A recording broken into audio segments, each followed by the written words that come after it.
Sahabat Rema yang terkasih dalam Kristus, hari ini Sabtu 13 Juli 2024 dalam pekan biasa yang ke-14.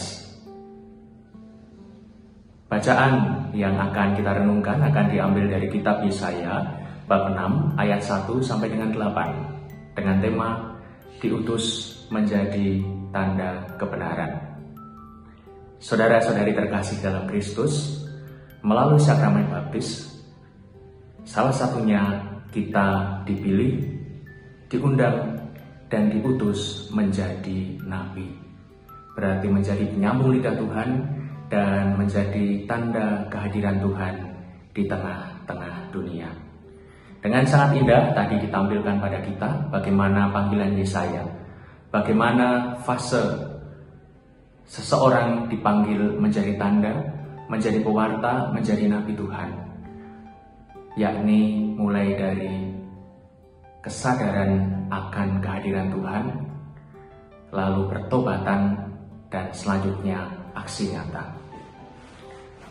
Tanda kehadiran Tuhan tentu saja kita temukan dalam hidup kita melalui peristiwa-peristiwa yang menyentuh, melalui doa-doa kita, dan tentu saja melalui sabda-sabda Tuhan yang tiap hari kita baca dan kita renungkan.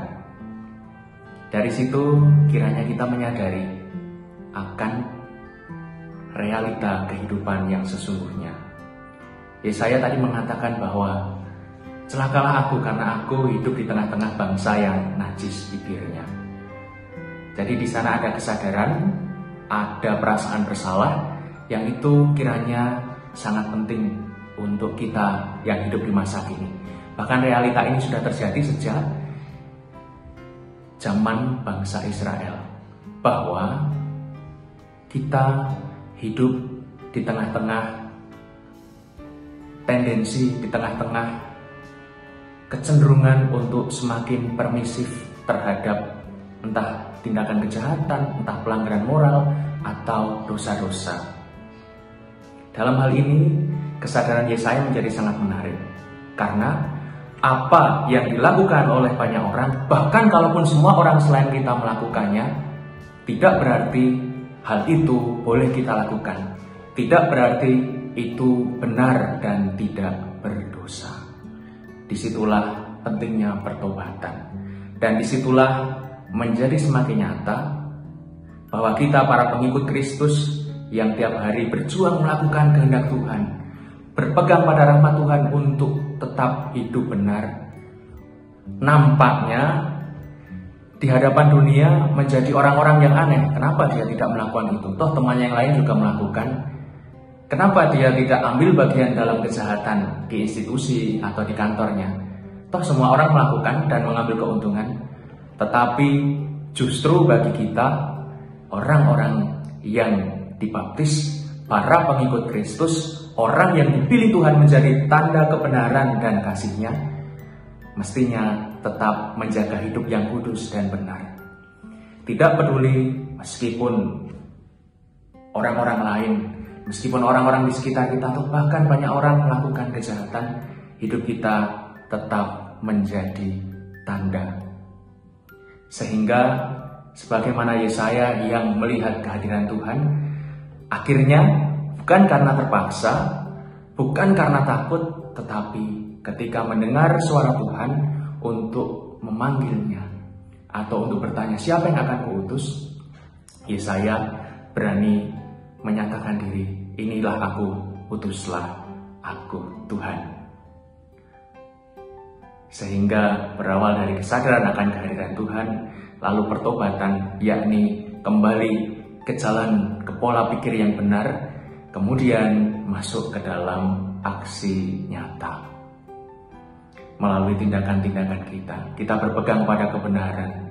Kita tidak takut memberi nasihat kepada anggota keluarga kita, anggota komunitas, maupun sahabat-sahabat kita kalau mereka terbelenggu, kalau mereka jatuh ke dalam dosa. Itulah tugas kenabian kita. Bukan menjadi seperti kecenderungan masa kini untuk semakin permisif, untuk mengatakan namanya juga manusia, untuk mengatakan bahwa ya setiap orang punya kelemahan, kelemahan-kelemahan kita bukan menjadi sarana pembenaran diri untuk melakukan dosa, tetapi setiap kelemahan kita sebagai pewarta, sebagai anak-anak Tuhan, menjadi sarana untuk membuka hati kita pada rahmat Allah, untuk membuka hati kita pada kuasa yang lebih tinggi, pada nilai yang lebih tinggi, yakni nilai-nilai kerajaan Allah yang juga pada hari ini kita dengarkan dalam bacaan Injil.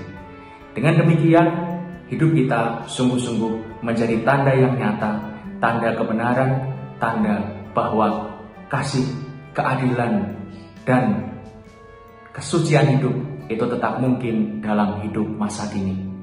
Kesucian hidup, kekudusan relasi, dan kedekatan dengan Tuhan itu tetap mungkin, tetap bisa dilihat dan dibagikan. Dan kiranya berkat rahmat Tuhan menggerakkan, menginspirasi yang lain.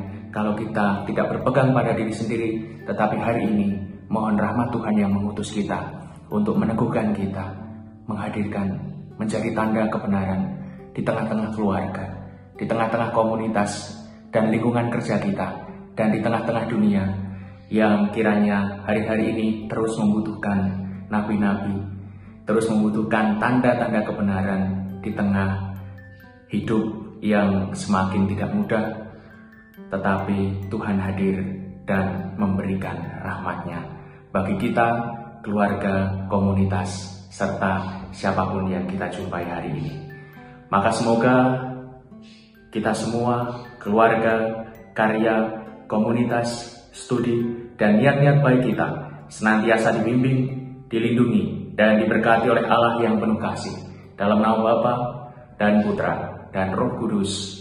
Amin. Keluarga kudus, doakanlah kami. Amin.